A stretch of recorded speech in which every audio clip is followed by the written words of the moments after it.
Shopify, in my opinion, is the best Canadian IPO to date. Having IPO'd in 2015 at $20 per share, they quickly gained traction as a business amongst their users, as well as their share price eventually followed.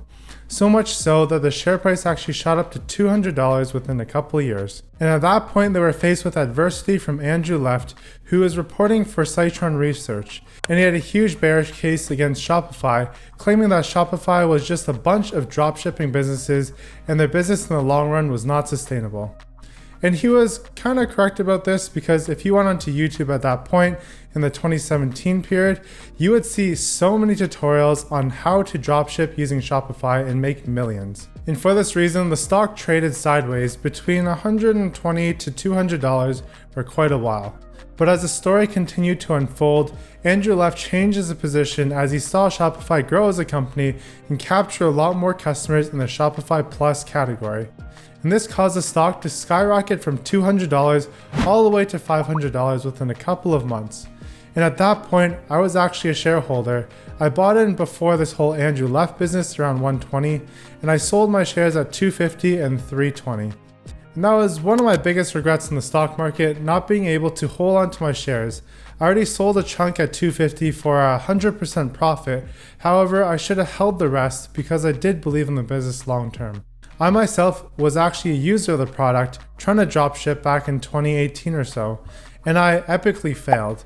I spent about $1,000 into advertising and buying different things for Shopify, but yet I only made $100 in sales and the profit was about $50. So I essentially lost $950 on this investment. But although I lost this money trying to dropship, Shopify's customers are not just dropshippers. The majority of the customers are actual legit business owners. They have a real product that they source themselves, not just buy off of AliExpress and ship it to the person. So that's what carried Shopify's business from the $200 mark to the $500 mark. And it even went up to $700 before this whole pandemic hit. And like all businesses, Shopify was sold off by investors because of the pandemic. But this was only for a short time, because if you look at the charts, they actually rocket shipped way back up to $1,200 to new all-time highs last month in the month of May. And why is this? It's because Shopify's business is a necessity for all those companies who are operating in brick and mortar but cannot do so right now. So they needed to find a way to quickly shift from the brick and mortar stores into an online e-commerce, or at least an online platform that allows customers to do orders. And this is where Shopify saw a spike in its stock price, because people saw that businesses needed platforms like Shopify in order to survive. It was no longer just a nice to have an e-commerce site, but it was a real business need. So in today's video, I'm going to talk a bit more about Shopify, a few products that they released recently, as well as talk about when I plan to buy Shopify stock itself. I've released 3 previous videos on Shopify, so if you're interested, I'll link the playlist down in the description down below.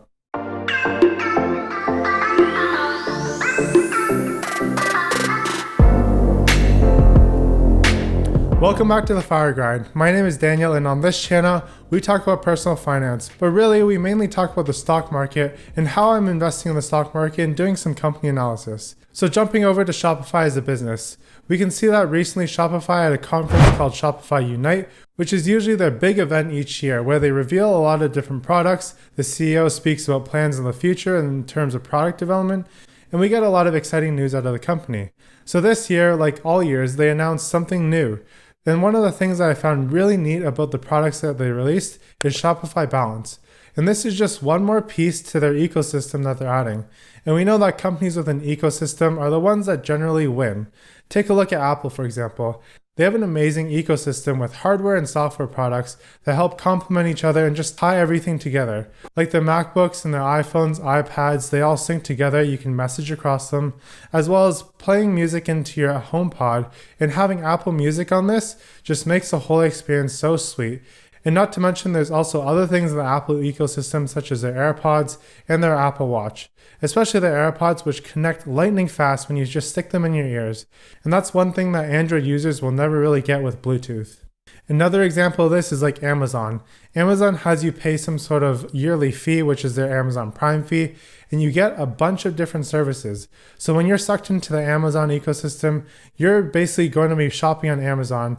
They also have a credit card, which gives you more cash back when you shop on Amazon. In addition to their Amazon Prime, just their shipping, they also offer Amazon Prime TV, where you can watch shows and movies. And also they even have Amazon Music. So they're trying to create this whole ecosystem around their brand for consumers so that they stick with their Prime membership. So in Shopify's ecosystem, the things that we have in there is their e-commerce platform. They also have Shopify Capital, which gives loans to companies. They also do Shopify Fulfillment, which is delivery. They have a virtual mall, which was recently launched, which is their Shop app. This is where you can add all your favorite stores to this virtual mall, and you can just log onto the app and shop at your favorite stores. And this actually is very beneficial for Shopify, and I've explained in one of my previous videos why. And you can check that out by clicking on the link right up here. And lastly, they also have Shopify Consulting, which actually brings together consultants and store owners for things such as website design and marketing. And there's probably a few others that I missed here, but you can take a look at Shopify's website if you want to see their whole ecosystem. But the thing that I mentioned earlier, which is Shopify Balance, which I'm excited for, is essentially a bank account for businesses.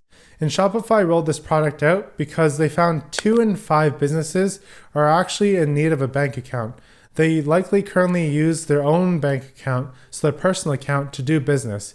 And this can provide a lot of headaches when it comes to doing taxes and declaring your revenues. Because in your personal account, it's very difficult to split the business activity with your personal activity. And what Shopify is doing for the customers is providing a free bank account. There's no monthly fee at all. They didn't really mention transaction fees, but I imagine there's probably no transaction fees as well, because Shopify already makes money off of their subscription fee. And here, I think Shopify having data in terms of their customers' spending habits, they're able to actually extract this and turn it into more revenue by cross-selling other services to their businesses. This might be approving larger loans for their customers because they know these customers generate X amount of revenue per month and they can pay off a larger loan. And this may lead to some sort of AI system that can approve loans instantly instead of having someone review it within Shopify, even though that turnaround time is already very quick. Another perks that merchants have by using Shopify Balance is cashback when using the Shopify card to shop for different business supplies, having cheaper shipping rates, as well as marketing discounts, which may lead to a cheaper form of Shopify email or other services that they offer. And this is how Shopify will actually cross-sell a lot of products to merchants by giving them discounts. And Shopify has also added a few other features, which I might have mentioned earlier, which is they've given gift card access to their merchants and also given Shopify email for free.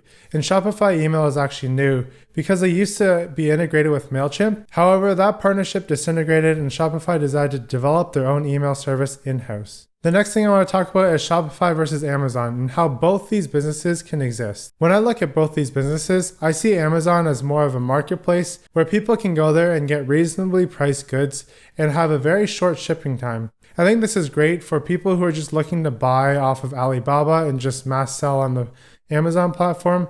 However, you have very little pricing power there because all the products are just lined up and they all essentially look the same. And you probably agree with me on that. They just have a different name that just sounds a little bit weird and it looks like someone just came up with that name when they were sleeping or just woke up.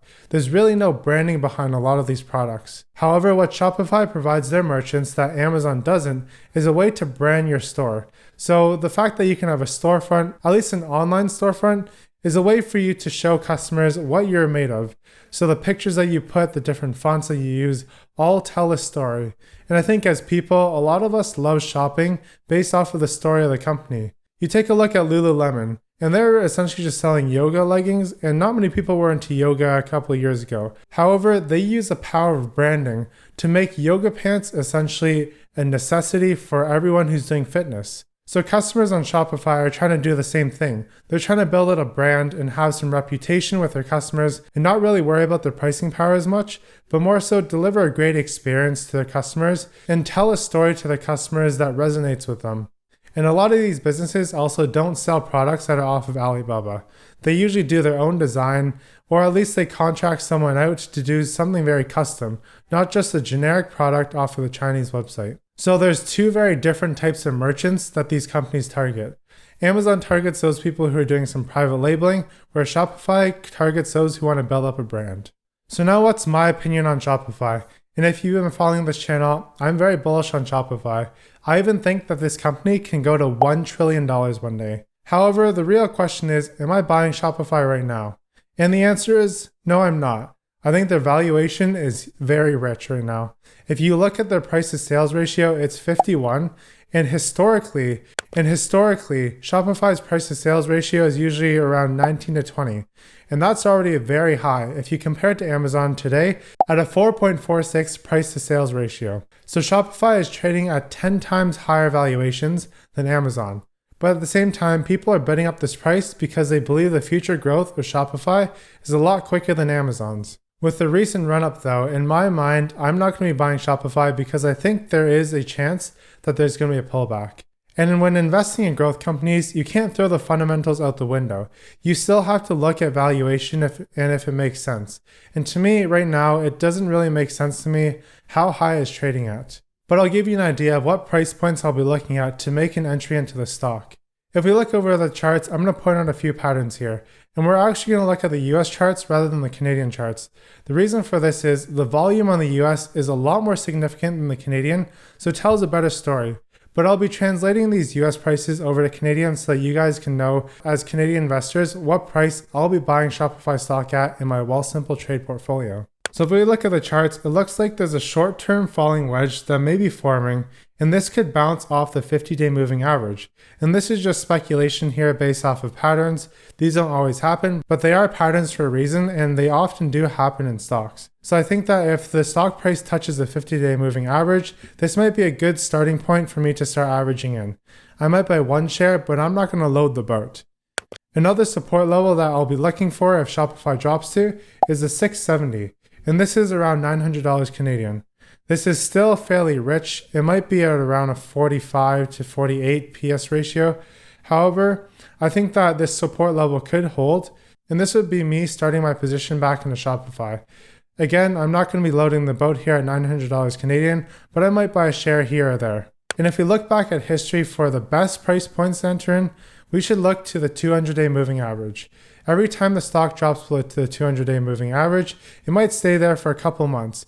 And I think that if it hits a 200-day moving average, this is a great buy point for Shopify stock. And right now, there's no price point for that because essentially a moving average changes every day. It's based off of the previous 200 days stock price and averaged.